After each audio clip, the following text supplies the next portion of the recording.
가 문단에서 가장 중요한 단어는 노동이라는 말일 것입니다.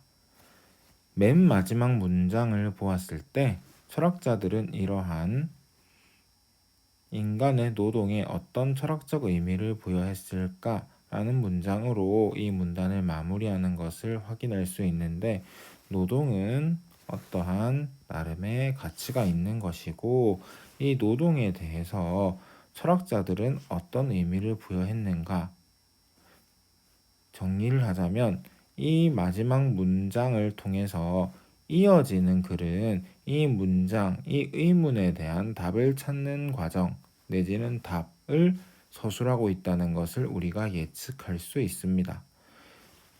노동은 어떤 가치를 지니고 있는데, 이 노동을 철학자들은 어떤 의미를 부여하고 있는가, 이것을 우리가 글에서 찾아야 합니다. 어떤 철학자가 어떤 의미를 노동에 부여하고 있는지를 분명하게 표시하면서 읽어나가는 연습을 해보도록 하겠습니다. 가장 처음에 나오는 이름은 로크입니다. 여러분들은 이 단락에서 로크라고 하는 철학자가 노동에 어떤 가치를 부여하고 있는지를 파악하여야 합니다. 자, 읽어보겠습니다. 로크는 노동을 소유의 권리와 관련하여 설명하였다라고 이야기를 했습니다. 사실 많은 학생들이 범하는 오류 중에 하나가 글을 읽어나가면서 바로 이해가 안 되면 절망하고 좌절하고 스트레스를 받고 힘들어한다는 거예요. 실수고 오류입니다. 왜냐하면은 글은 문장 하나로 이루어져 있는 게 아니고 여러 개의 문장으로 이루어져 있습니다. 그 말인 즉슨 글의 의미를 이해하려고 하면은 글을 다 읽어야 돼요. 읽기 전에 포기하고 읽기 전에 힘들어할 게 아니고, 물론 힘들고 포기하고 싶지만 끝까지 다 읽어내는 것이 중요합니다. 지금 우리가 하는 작업은 글을 한 번에 완전히 이해하는 그런 일이 아니고, 글을 이해하기 위해서 글을 분석하고 표시하는 작업이에요. 지금 일부러 선생님이 좀 구분이 안 되게 밑줄을 다 그어놨습니다. 중요한 부분이고 내가 실제로 문제를 풀 때 그어 놓았던 부분이에요. 여기에서 몇 가지를 뺐어요. 화살표라든지 번호라든지 그런 것들은 뺐습니다. 왜냐하면 지금 여러분들과 함께 해볼 것이기 때문에 그렇습니다. 해서 지금 이제 계속 같이 할 거고요. 다시 한 번 더 얘기하지만 우리는 이 글을 지금 이해하려고 보는 것이 아니고 이해를 위한 준비 과정으로 글에 있는 단어와 문단이 서로 어떤 관계를 맺고 있는지 파악하면서 읽는 연습을 하는 겁니다. 또 뭐가 중요한지, 뭘 표시해야 되는지를 파악하는 거고요. 아까도 얘기했지만 지금 이 단락에서는 로크라고 하는 철학자가 노동에 어떤 의미를 부여하고 있는지를 여러분들이 파악해야 합니다. 자, 로크는 노동을 소유의 권리와 관련하여 설명했다. 아까 전에 읽었는데 무슨 말인지 아직까지 선생님도 모르겠어요. 그럼 소유의 권리라고 하는 말은 누구랑 관련이 있는 말이다? 그렇죠. 로크와 관련이 있는 말이다. 네. 신이 인류의 생존을 위해 인간에게 자연을 공유물로 주면서, 지금 보면은 자연을 무엇으로 주었다고 하고 있습니까? 공유물로 주었다고 하고 있습니다. 그렇다면 이 자연이라고 하는 것은 뭐다? 공유물이에요. 공유물이라고 하는 단어의 뜻을 설명하지 않은 채로 한번 같이 읽어 나가도록 하겠습니다. 자연을 이용할 수 있는 이성도 주었다고 주장한다.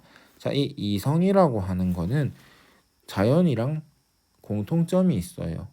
누가 준 거예요? 누구에게? 신이 인류의 생존을 위해 인간에게 준 것입니다. 근데 자연은 뭐예요? 공유물인데 이성은 공유물이라고 되어 있진 않습니다. 이성은 뭐예요? 공유물인 자연을 신의 목적대로 이용할 수 있게 하는 일종의 도구입니다. 그런데 자, 이런 담화 표지들 여러분 열심히 보시고요. 이거에 대해서 설명을 하지 않겠습니다. 지금 선생님이 이 색깔로는 전부 다 담화 표지들을 표시를 해 놓았어요. 그러면은 여러분들이 혼자서 연습을 할 땐 어떤 걸 연습하면 좋으냐면 이 담화 표지 앞과 뒤에 어떤 내용이 있고 그래서 이 둘의 관계는 어떤지를 확인하는 거. 그런 연습을 좀 계속 하세요. 혼자서 공부할 때. 여기 보면은 그런데라는 말이 나왔으면은 앞과 뒤의 내용이 다릅니다. 앞에는 뭐가 나왔습니까? 공유물이라고 하는 자연을 이성을 통해서 생존을 위해서 쓸 수 있다. 그렇게 신이 하게 했다라는 말이 나왔어요. 그러면은 이제 공유물과 반대되는 이야기가 나올 것 같아요. 보면은 그는 신이 인간에게 공유물로 주지 않은 유일한 것이 신체이기 때문에라고 말을 하고 있는데, 그럼 여기에서 이 신체라고 하는 것은 자연과 어떻게 되는 대상입니까? 반대가 되는 대상입니다. 왜요? 자연은 뭡니까? 공유물이지만 신체는 공유물이다 아니다? 아니기 때문에 그래요. 쭉 볼게요. 각자의 신체에 대해서는 본인만이 배타적 권리를 가진다. 여기에서 얘기하는 배타적 권리라고 하는 거는 침해받지 않는다. 뭔가 간섭받지 않는다. 뭐 이런 걸 의미해요. 배타라고 하는 거는 밀어내는 거거든요. 밀어내는 거. 해서 이 신체는 뭐예요? 그러니까 나의 신체라고 하는 것은 아무도 터치할 수 없는 그런 것이라는 거죠. 이렇게 신체가 한 개인의 소유라면 그 신체의 활동인 노동 역시도 그 개인의 소유가 되는 것이다. 자, 여기 보면 노동이라는 말이 나왔어요. 맞지요? 좀 구분을 하기 쉽게 이렇게 좀 바꿔 놓을게요. 자, 신체와 노동은 개인의 소유입니다. 맞습니까? 자연은 공유물입니다. 모든 인간이 공유할 수 있는 것이죠. 그리하여 인간이 공유 상태인 어떤 사물에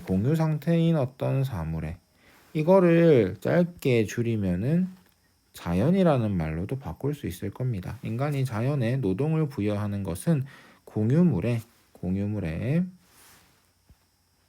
배타적 소유권이라는 말은 개인의 소유라는 의미가 되겠죠. 첨가하는 것이 된다. 따라서 모든 개인은 노동을 통해 소유권의 주체가 될 수 있다. 자, 모든 개인은 노동을 통해서 소유권의 주체가 될 수 있다. 자, 그럼 여기에서 말하는 노동이라고 하는 것은 뭘 위한 거예요? 소유권의 주체가 되기 위한 것입니다. 여기까지. 이해하실 필요 없고 표시를 하시면 됩니다. 정리를 해볼게요. 자, 로크는요, 뭘 얘기하고 있어요? 소유의 권리를 얘기하고 있어요. 소유권의 주체, 소유의 권리 같은 말이니까는 자, 요 부분을 살짝 지우고 요렇게 바꿔볼게요. 그래서 노동을 통해 소유권의 주체가 될 수 있다. 소유의 권리가 생길 수 있다. 뭘 통해서? 노동을 통해서. 그래서 인간은 공유물인 자연에다가 뭐 하는 거예요? 노동을 부여해서요. 그것에 대한 배타적 소유권을 첨가해요. 그래서 노동은 뭐예요? 노동을 통해서 사람은 뭐 할 수 있어요? 소유권의 주체가 될 수 있다고 해요. 사실 무슨 말인지 정확하게 나도 모르겠지만 지금 내가 하고 있는 건 뭐다? 문장과 문장이 어떤 의미를 가지는지 서로 어떤 관계가 있는지를 파악하는 거예요. 다만이라는 말이 나왔습니다. 다만이라는 말이 나왔으면은 또 앞과 뒤가 다르겠죠. 모든 노동이 공유물에 대한 소유권의 근거가 되는 것은 아니라고 보았다. 노동을 한다고 해서 소유권을 주장할 수 있는 게 아닐 수도 있다는 거예요. 로크는 뭐다? 삶의 편의에 최대한 도움이 되도록 자연을 이용하는 것을 의미하기 때문이다. 위에 있는 문장으로 한번 바꿔볼게요. 노동은 뭐예요? 로크에게 있어서는 배타적 소유권을 뭘 위해서? 삶의 편의를 위해서. 삶의 편의에 최대한 도움이 되도록 배타적 소유권을 첨가하는 것이죠. 공유물에다가. 맞습니까? 이에 따라 로크는 만약 어떤 개인이 신체를 사용하여 공유물을 인류의 삶에 손해가 되도록 만든 경우, 자, 표시를 잠깐 해보면요. 개인이 신체를 사용하여 공유물의 인류의 삶에 손해가 되도록 만든 경우 그것은 노동에 해당하지 않기 때문에 소유권을 인정받을 수 없다고 주장했다. 자, 로크의 입장에서는 소유권을 인정받으려면 전제 조건이 뭐예요? 삶과 편의에 최대한 도움이 되어야 한다. 이게 노동으로 인정받을 수 있는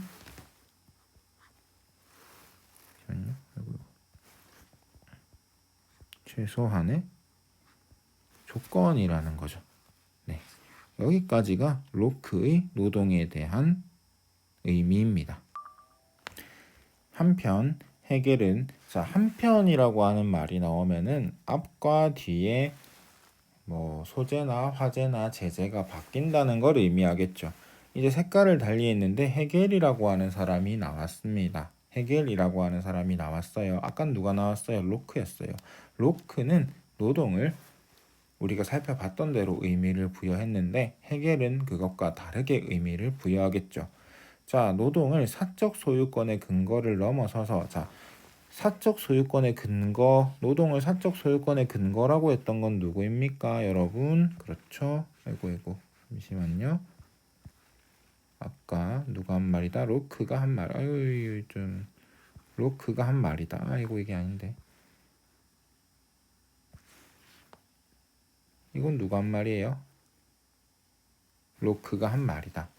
아이패드가 이게 지금 내게 아니고 와이프 거라 가지고 조금 어색합니다. 여러분들 이해를 좀 해주고요. 자, 노동을 사적 소유권의 근거를 넘어서 주체와 객체가 통일되는 과정이며 인간이 자기 의식과 자기 정체성을 확보하는 계기라고 주장했다. 동그라미를 좀 쳐봅시다. 주체와 객체가 통일되는 과정. 1번. 인간이 자기 의식과 자기 정체성을 확보하는 계기. 두 가지. 굉장히 여러분들 낯설고 오글거리고 힘든 말이 나왔습니다. 일단 헤겔은 노동을 일단 기본적으로 사적 소유권의 근거를 넘어섰다라는 말을 하면은 이걸 인정하는 거예요, 인정 안 하는 거예요? 인정하는 겁니다. 일단 헤겔은요, 노동을 사적 소유권의 근거 인정해요. 그러니까 로크의 말을 어느 정도 인정을 하고 있다는 거죠. 근데 그걸 넘어서서 뭐 하고 있다? 주체와 객체가 통일되는 과정이며 인간이 자기의식과 자기 정체성을 확보하는 계기라고 주장하고 있습니다. 뭘 이렇게 말을 힘들게 할까요? 이 힘든 말이 어떤 식으로 진행되는지 아래를 보도록 하겠습니다. 되는 게 여기 보면 또한이라는 말이 나와 있습니다. 또한이라는 거는 우리 and, but, or 뭐 이런 거 하죠. and, or, but. and 사이에 있는 and를 사이에 두고 있는 A와 B는 보통 여기 같다라고 해요. 수준이 같다라고 우리가 보잖아요. 그러면은 또한 뒤에 나오고 있는 이 인간은 동물과 달리 자연을 그대로 받아들이지 않고 노동을 통해 자신에게 맞게 바꾸어 필요한 물품과 적절한 생활 환경을 마련하여 생명을 보존한다고 보았다. 3번이죠. 노동은 뭐의 수단이에요? 생명 보존의 수단이 될 수도 있다라는 거죠. 정리를 하면은 헤겔은 1번, 2번, 3번이 노동의 의미라고 주장을 하고 있는 거예요. 이제부터 나오는 말들은 굉장히 힘들고 괴로운 말이니까는 여러분들 이해를 하기보다는 막 열심히 뭐가 어디랑 연결돼 있고 헤겔이 무슨 말 했는지 정도만 우리가 파악을 하고 넘어갑시다. 자립성을 지닌 객체는 주체의 노동에 저항하기 마련인데 여기 보면은 주체와 객체가 통일되는 과정이라는 말을 누가 했어요? 헤겔이 했어요. 자, 주체는 뭐예요? 뭔가를 하는 거고요. 자, 객체는 뭐예요? 그 하는 것의 대상이 되는 걸 객체라고 하죠. 자, 여기 보면은 객체 중에 어떤 객체가 있대요? 자립성을 지닌 객체가 있대요. 뭐가 있다고요? 자립성을 지닌 객체. 오. 객체니까는 우리가 위에 아까 동그라미 세모로 구분했던 것과는 달리 또 구분해 보겠습니다. 객체니까 세모로 할게요. 객체는 주체의 노동에 저항하기 마련인데 주체는 동그라미 할게요. 자, 주체는 뭐 하는 주체다? 노동하는 주체인 거예요. 객체는 뭐겠어요? 노동의 대상이 되겠죠. 저항하기 마련인데 객체의 자립성은 인간의 노동에 의해 일정하게 제거되고 인간이 뭐예요? 주체가 되겠네요. 노동을 하니까 인간이 주체가 되겠네요. 약화되어 주체에 알맞게 변화된다. 자, 그러면은 물어보겠습니다, 여러분. 자, 객체의 자립성은 노동에 의해 변화가 된다. OX, O죠. 어떻게 변화돼요? 일정하게 제거되고 약화됩니다. 뭐에 맞게? 주체에 알맞게요. 한편 주체는 노동 과정에서 객체에 내재된 질서나 법칙을 일정 정도 받아들이면서 자신의 욕구나 목적을 객체 속에 실현한다. 자, 지금 앞 문장은 뭐를 중심으로 두고 설명했어요? 객체가 가지고 있는 자립성을 중점으로 두고 설명을 했다면, 그러는 한편 이제 그럼 뭐가 중심이 되겠어요? 주체가 중심이 되겠죠. 주체는 노동 과정에서 객체에 내재된 질서나 법칙을 일정 정도 받아들이면서, 자, 객체의 자립성이라는 말 대신에 이제 뭐가 나옵니까? 질서나 법칙이라는 말이 나와요. 객체에 내재된 질서나 법칙을 어떻게 한대요? 주체는 일정 정도 받아들인다고 합니다. 완전히 없애는 게 아니고요. 객체의 자립성이나 이런 거, 객체의 질서나 법칙을 어떻게 한다? 일정 정도 받아들이면서 자신의 욕구나 목적을 객체 속에 실현한다. 이게 뭐라는 거예요? 노동 과정에서 일어나는 일이라는 거죠.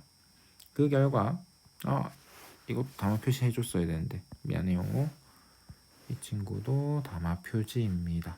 그 결과, 객체는 주체의 노동 속에서 주체의 노동으로 사라지거나 파괴되는 것이 아니라 인간과 무관한 것에서, 처음에 인간과 무관한 것이라는 말은 어디에서 나오냐면은 이것과 바꿀 수 있는 앞에 나온 말 한번 찾아보세요. 뭐냐면은, 자, 뭐 죽이는 사람 아니고요. 자립성, 뭐의 자립성? 객체의 자립성에서 자기 혼자 있던 거, 그러니까 주체랑은 떨어져 있던 거에서 상세한 설명은 이따가 하겠습니다. 그래서 인간을 위한 노동산물로 변화하는 것이다. 인간을 위한 노동산물. 자, 인간을 위한 노동산물이라고 하는 거는 뭐예요? 뭐가 실현되어 있는 거예요? 주체의 욕구나 목적이 실현되어 있는 거예요. 맞습니까? 또 뭐가 사라진 거예요? 일정 부분 자립성이 일정하게 제거되고 약화된 거예요. 주체에 맞게. 그래서 다시 한 번 더 얘기하는데, 주체의 욕구나 목적을 객체 속에서 실현해요. 뭐 그렇습니다. 같은 말이 사실 반복되고 있는 거라고 보면 돼요. 인문 영역 글이 여러분들이 힘들게 하는 거는 말을 굉장히 꼬아놔요. 같은 말을 하는데 계속 다른 말을 하는 것처럼 들려요. 근데 사실 이 문단은 나중에 요약을 한마디로 해줄 건데 간단하게 줄일 수 있어요. 뭐 그래요. 여러분들도 한번 해보세요. 그러면 좀 도움이 될 겁니다. 이렇게 하여 주체는 객체 안으로 들어가고 객체는 주체 고유의 형식을 받아들이게 된다. 와, 이게 여러분들 해겔이 얘기하는 핵심인 거죠. 이러면 안 되는데. 해겔이 얘기하는 핵심인 거죠. 객체 안으로 들어가고 뭐 하는 거예요? 받아들였어요.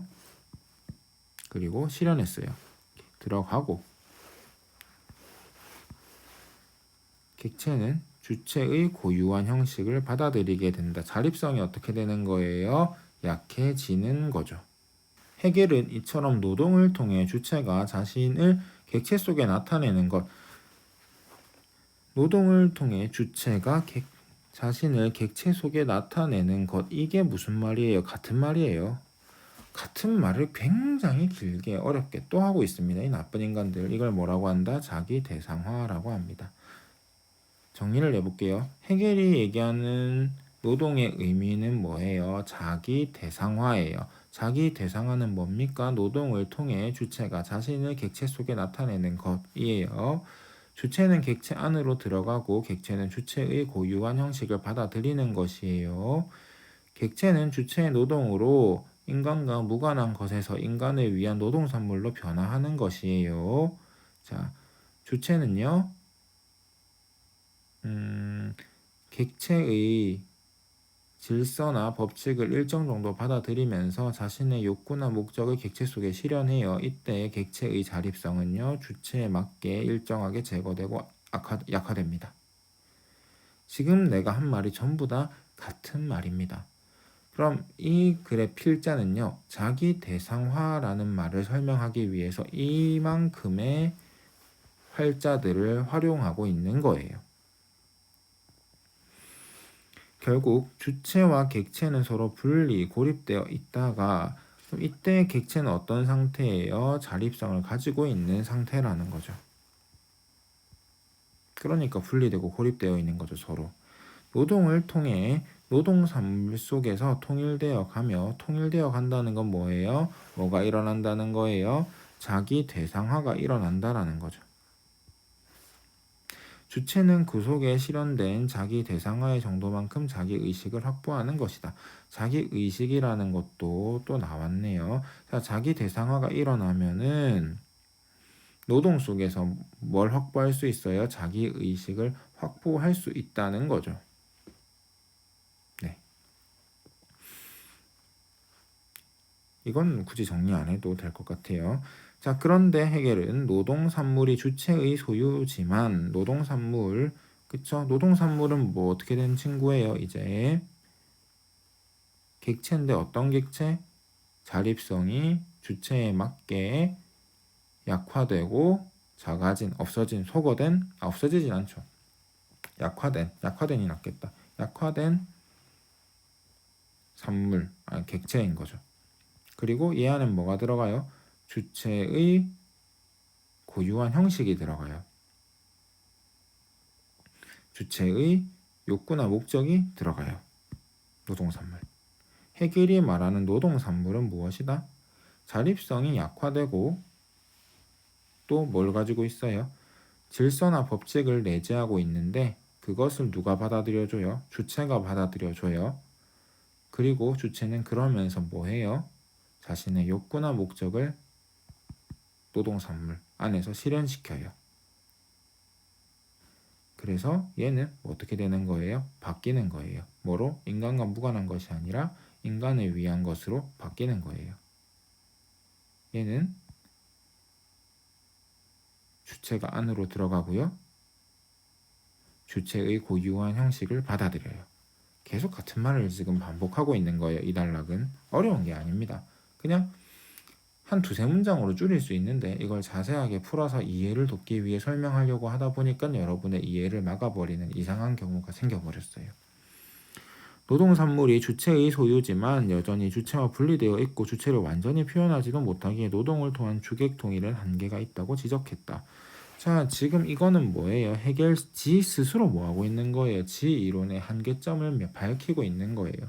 주객 통일에는 뭐가 있다? 한계가 있다. 왜냐하면은 여전히 주체와 뭐 돼 있고 분리돼 있고 아까도 얘기했어요. 말실수처럼 얘기했는데 객체의 자립성이라고 하는 것은 일정하게 제거되고 약화될 뿐이지 소거되진 않습니다. 아예 없어지진 않아요. 이게 무슨 얘기냐면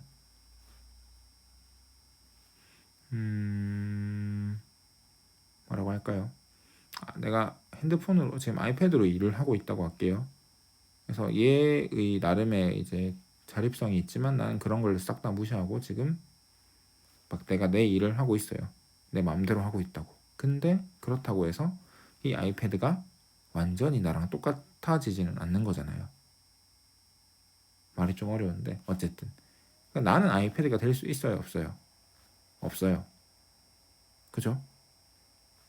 그렇게 이해하시면 됩니다. 네. 하여튼 주체를 완전히 표현하지도 못하기에 노동을 통한 주객 통일에는 한계가 있다고 지적했다. 그냥 이 말이 무슨 말인지는 모르겠고 이 부분이 뭘 얘기하고 있는 건지만 알면 된다. 한계다. 뭐의 한계다? 해겔 스스로가 밝히는 주객 통일의 한계. 이에 비해 마르크스는 이라고 되어 있는데 이에 비해라는 담화 표지는 앞의 대상과 뒤의 대상이 좀 다르다라는 것을 암시를 해주죠. 자, 막스는 우리가 보통 막스라고 많이 하는데 이 막스는 해겔을 연구하다가 완전히 이제 자신의 주장을 낸 사람이고요. 공산당, 공산주의, 사회주의로 되게 유명한 사람이죠. 막시즘이라고 많이 합니다. 하여튼 해겔의 노동관을 수용하면서 노동 자체가 한계를 지닌다는 주장에는 동의하지 않았다. 여기 보면은 헤겔의 노동가는 뭐예요? 자기 대상화겠죠. 마르크스는 뭐 한 거예요? 자기 대상화는 수용을 했지만 노동 자체가 한계를 지닌다는 주장. 자, 노동 자체가 뭐 어떤 한계를 지닌 거예요? 주객 통일에는 한계가 있다라는 주장에는 동의하지 않았다라고 해요. 오, 그러면은 자, 마르크스는 주객 통일에는 한계가 없다라고 주장했다. 맞을까요? 틀릴까요? 맞죠? 일단 이 부분만 봤을 때는 막스는 인간은 노동을 통해 외부 대상인 자연을 가공하여 인간의 욕구와 자아실현에 알맞은 인간화된 자연으로 만든다고 보았다. 자, 사실 이 말은요. 아까 로크가 한 말이랑도 비슷해요. 한번 비교해 보세요. 인류의 생존을 위해 인간에게 자연을 공유물로 주면서 동시에 인간이 신의 목적대로 자연을 이용할 수 있는 이성도 주었다. 그렇죠. 뭐 이런 말들이랑 한번 비교를 해보세요. 그래서 사실 노동이라고 하는 게 일단 로크의 개념에서 다 내려온 거라고 볼 수도 있겠다라는 생각이 이 글을 읽으면서 드네요. 쭉 보면은요. 결국 그에게 노동은 객체의 인간적 형식을 부여하기 위해 자연적 소재의 형식을 부정함으로써 주체의 주관적 욕구나 목적을 대상으로 객관화하는 것이다. 말 겁나 이상하다 맞죠? 내가 처음엔 안 풀어주려고 했는데 그냥 풀어주는 게 마음이 좀 편할 것 같아가지고 풀어주도록 하겠습니다. 자, 일단 이 부분부터 다시 볼게요. 인간은 노동을 통해 외부 대상인 자연. 자, 자연은 뭐예요? 외부 대상이에요. 무슨 얘기예요? 자연은 내 바깥에 있어요. 그렇죠? 그러니까 외부 대상이에요. 내 감정은 어디 있어요? 안에 있어요. 그러니까 내부 대상이에요. 자연은 바깥에 있으니까 외부 대상이다. 되게 쉬운 말이고요. 가공한다라고 하는 거는 바꾼다라는 거죠. 쉽게 얘기해서 자 나무는 내 안에 있어요. 내 밖에 있어요. 밖에 있어요. 걔를 어떻게 하는 거예요? 쪼개고 다듬어 가지고 뭘 만드는 거예요? 여러분들이 앉아 있는 책상과 의자를 만드는 거죠. 인간의 욕구와 자기 실현. 나는 앉고 싶어. 의자에 앉고 싶어. 책상에서 공부하고 싶어. 이런 욕구를 뭐 자기 실현이라는 것까지 예를 들면 너무 힘드니까 일단 얘는 넘어갈게요. 인간화된 자연을 만든다고 보았다. 인간화된 자연 아까도 얘기했지만 여러분들이 앉아 있는 거, 여러분들이 쓰고 있는 거, 걔가 뭐예요? 인간화된 자연이에요. 결국 그에게 노동은 객체가 뭡니까? 여기 보면 자연이 되겠죠. 자연의 인간적 형식이 뭐예요? 인간화된 자연이라는 말이 되겠죠. 자연적 소재의 형식을 부정한다. 주체의 주관적 욕구나 목적을 대상으로 객관화한다. 여기 보면은 계속 같은 말을 반복하는 겁니다. 자연적 소재의 형식을 부정한다는 건 아까 얘기했던 거 이거예요. 자, 우리 나무 어떻게 해요? 쪼개요? 다듬어요? 그건 자연적 소재의 형식을 인정해 주는 거예요? 인정 안 해준 거예요? 안 해준 거예요? 우리는 나무 그대로는 앉을 수가 없어요. 책상으로 쓸 수도 없어요. 걔를 어떻게 해야 돼요? 그 폼을, 형태를 부정해야지 새로운 걸 창조해낼 수 있죠. 주체의 주관적 욕구나 목적을 대상으로 객관화하는 것. 자, 이 부분이랑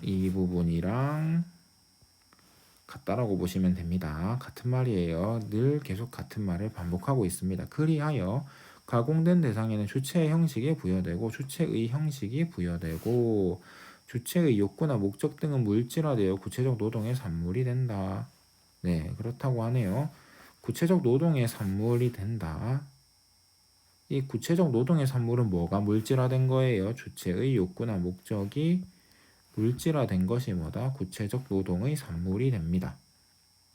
맞지요? 얘들은 어떤 형식으로? 주체의 형식으로.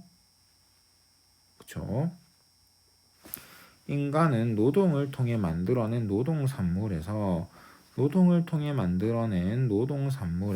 자신의 능력을 확인하고 자기의식과 정체성을 확보하게 된다.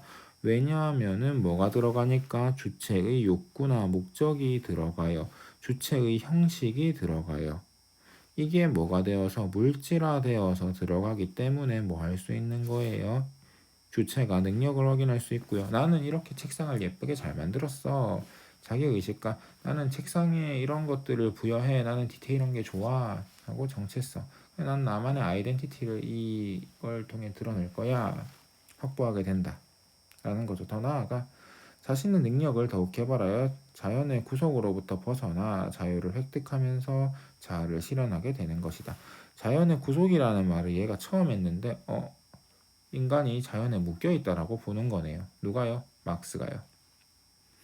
자유를 획득하면서 자아를 실현하게 되는 것이다. 자아 실현. 자, 그러면은 여기에서 누구고?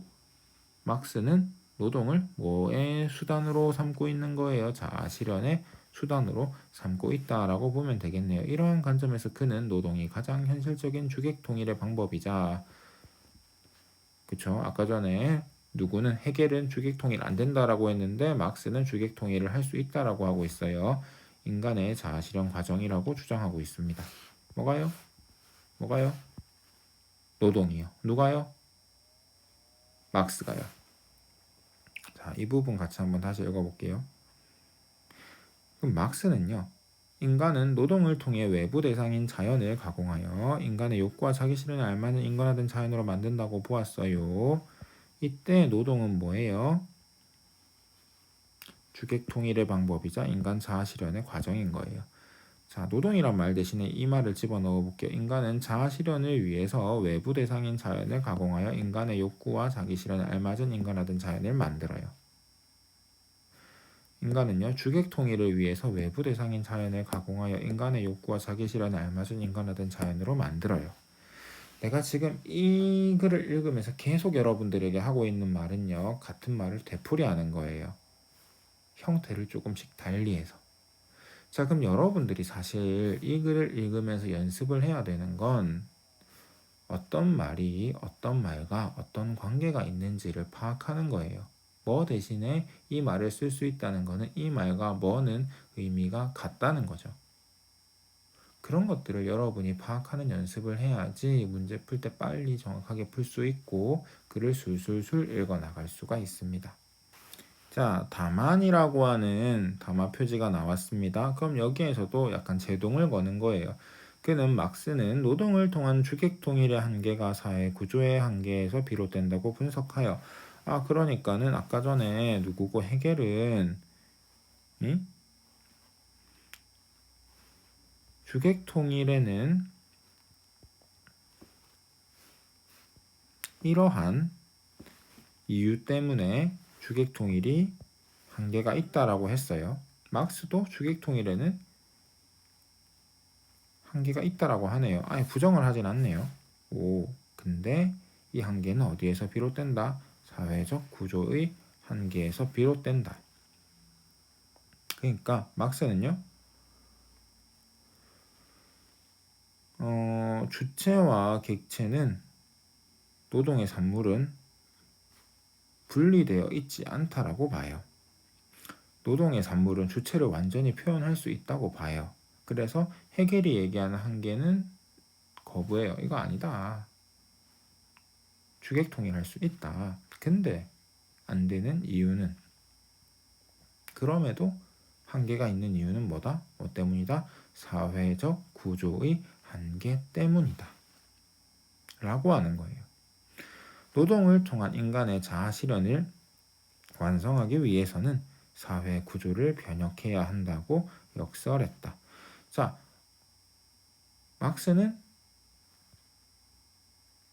무엇을? 주객 통일을 이룰 수가 있다고 보았어요. 그걸 위해서 뭐 하자고 하는 거예요? 사회 구조를 변혁해야 한다고 역설하고 있는 거예요. 노동을 위한 사회로, 노동을 위해서 자아를 실현할 수 있는 사회로 변혁을 해야 된다라고 누가? 막스가 얘기하고 있는 거예요. 개인적으로 해겔을 작년에 좀 읽었는데 재밌어요. 나는 그래요. 그래서 이 말들이 좀 이해가 돼요. 여러분들에게 이해까지 바라진 않지만 지금 우리가 했던 작업들을 한 번 더 해보았으면 좋겠습니다. 일단 여러분들 문제를 풀었으니까 답은 불러주고 다음 시간 예고를 하고 이제 마무리를 하려고 합니다. 일단 37번에 5번, 38번에 2번, 39번에는 5번, 자, 40번에는 2번, 41번에는 1번입니다. 간단하게 풀이를 조금씩 해볼게요. 자, 37번인데요. 윗글에서 답을 찾을 수 있는 질문에 해당하지 않는 것은 이라고 되어 있는데, 이 문제는 바꾸면 윗글에 대한 내용으로 옳은 것은 옳지 않은 것은, 또는 윗글에서 언급한 내용으로 옳은 것은 옳지 않은 것은 의 문제를 살짝 비튼 거라고 보면 될 거예요. 자, 정답은 5번인데 왜 5번이냐? 막스는 노동이 주객 통일을 완성하는 것을 방해하는 사회적 구조의 한계를 무엇이라고 생각하는가? 라고 물어봤는데요. 이 부분 다시 한번 볼게요. 자, 노동을 통한 인간의 자아 실현을 완성하기 위해서는 주객 통일을 이루기 위해서는 사회 구조를 변혁해야 한다고 역설했다. 이거밖에 없어요. 사회 구조의 한계를 구체적으로 언급하고 있지는 않아요. 이 글에서는. 그러니까는 이 글에서는 답을 찾을 수가 없어요. 1번부터 4번까지는 다음 시간에 한번 보던지 여러분들이 찾던지 한번 해봅시다. 나머지 다 그럴 거예요. 답만 일단 왜 답인지 확인하고 넘어가는 겁니다. 오늘은. 자, 38번 기업과 니은. 자, 똑같은 소유예요. 소유인데요. 기억은 로크의 소유 개념이에요. 니은은 여기 보면은 여기 있을 건데 해겔의 소유 개념이에요. 자, 공통점이에요. 사실 있죠. 이렇게 비교하는 문제는 답이 되게 간단하게 나오는 경우가 엄청 많습니다. 일부러 답은 꼬우지 않아요. 꼬우면은 너무 힘들어지거든요. 누가요? 출제하는 사람이요. 마음이 너무 힘들어요. 나도 솔직히 잘 모르겠거든. 근데 꼬았는데 오류 나봐요. 자, 끝나는 거예요. 좀 원치 않아요. 그런 거. 기업과 니은은 모두 인간의 노동을 성립 기반으로 하고 있다. 그쵸? 소유가 있으려면 뭐 해야 돼요? 인간이 노동을 해야 되죠. 지금 이게 이 글 전체에서 하는 얘기의 제일 핵심이잖아요. 뭐 굳이 안 찾아봐도 그래도 찾아본다면 한번 찾아보세요. 네. 하고 39번인데 자, 아는 것은입니다. 자, 보기 문제는 대체로 아는 것은을 물어보는 문제가 많아요. 보기를 이렇게 해야 되는데 자, 유명한 몇몇 캐릭터만 반복적으로 그려야 되는 현실은 뭐가 이루어지지 않아요? 주객 통일이 이루어지지 않아요. 자아 실현이 안 되고 있어요. 자신만의 독창적인 캐릭터를 창작했다. 뭐가 이루어졌어요? 주객 통일이 이루어졌어요. 자, 자아 실현이 이루어졌어요. 그거 길게 우리들 말 바꿔서 쓸 수 있습니다. 맞지요? 위에 있으니까 한번 찾아보시고요. 자, A씨가 예술학교에서 공부한 기간은 외부 대상인 자연의 형식에 맞게 자신의 목적을 객관화시킨 시기였겠군. 자, 우리가 여태까지 살펴보았는데 갑자기 시리는 왜 켜졌을까요? 아, 시리 조용히 해. 자, 지금 보면은 이 글에서 자연은 우리가 맞추는 대상이 아니에요. 여기 보면은 이런 말이 있긴 있어요. 보세요. 객체에 내재된 질서나 법칙을 일정 정도 받아들이지만 뭐 하기 위해서 이러는 거예요? 자신의 욕구나 목적을 객체 속에 실현하기 위해서예요. 근데 여기 한번 보세요. 뭐라고 돼 있냐면은 자연의 형식에 맞게 자신의 목적을 객관화시킨 거. 아니라니까. 뭐가 중요해요? 목적이 중요해요? 자연의 형식이 중요해요? 자신의 목적이 중요해요? 주체의 형식이 중요해요? 윗글 다시 한번 읽어보세요. 그러니까 이 말 자체가 아예 어떻게 된 거예요? 틀려버린 거예요. 질문은 다음 시간에 한번 더 해보도록 하겠습니다. 자, 이 부분은 일부러 내가 점수를 안 날렸어요. 어려운 거라는 거죠. 그래서 우리가 윗글과 보기의 공통점이나 차이점을 열심히 찾아야 됩니다. 그래서 보면은요, 답은 2번인데 인간이 자신을 긍정적으로 인식하게 하는데 노동이 기여하는 것을 인정하고 있군. 보기에서 하는 얘기는 뭐예요? 그들이 삶의 이유를 찾고 사회 구성원으로서 자신의 가치를 입증할 기회를 줘야 된다. 어떻게? 노동을 통해서. 노동을 긍정하고 있어요. 자아 실현, 뭐 소유, 뭐 이런 것들로. 그래서 2번인 거죠. 자, 문맥상 A와 바꿔쓰기 A인데요. 답이 뭐냐면은 여기 보면은 노동에 해당하지 않기 때문에 왜 노동에 해당하지 않는 거예요? 삶의 편의에 도움이 안 되니까는. 삶의 편의에 도움이 안 되니까는 삶에 해악을 끼치니까는. 근데 이상한 말이 들어가 있어요.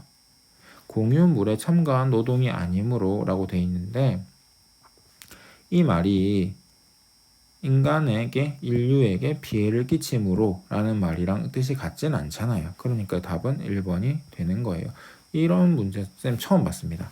이거 하면서 처음 봤어요. 해서 이거는 꽤나 좀 좋은 신기한 문제의 유형이다 라는 거 했고, 영상이 이것만 해도 지금 거의 한 30분 정도 지났을 거거든요. 여러분 한 10분 문제 풀고 영상 보고 있었으면 아마 되게 시간이 굉장히 길었을 거예요. 그래서 오늘은 여기까지 하고 다음 시간에는 글 구조 파악하기 하면서 한번 글의 의미를 조금 더 상세하게 살펴보도록 하겠습니다.